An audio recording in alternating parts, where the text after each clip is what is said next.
আবারও আক্রান্ত police. Social মিডিয়ায় ভাইরাল সেই ভিডিও। এবার ঘটনাস্থল ভাঙড়ের পোলেরহাট থানার এলাকায় নাটাপুকুর।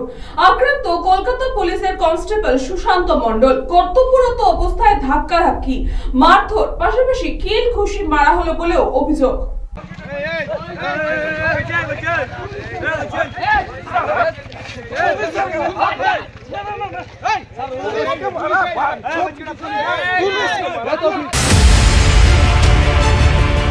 আক্রান্ত কলকাতা পুলিশের কনস্টেবল সুশান্ত মণ্ডল। কর্তব্যরত অবস্থায় ধাক্কা মারার পাশাপাশি কিল ঘুষি মারা হয় বলে অভিযোগ।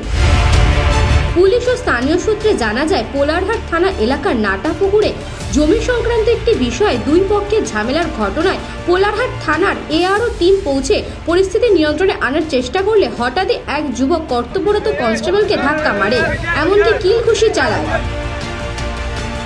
অভিযুক্ত যুবককে আটক করলে গ্রামের সাধারণ মানুষ পুলিশের গাড়ি ধরে বিক্ষোভ দেখায়, গাড়ি ভাঙচুর করার হুঁশিয়ারিও দেয়।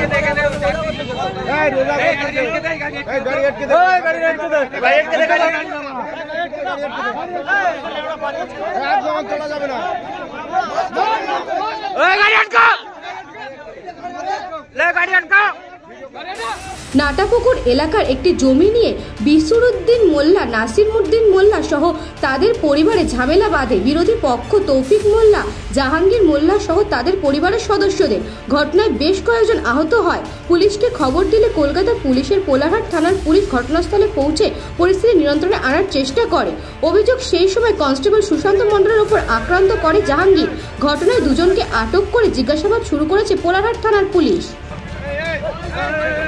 বাবলু প্রামাণিকের রিপোর্ট, নিউজ বঙ্গ টাইম।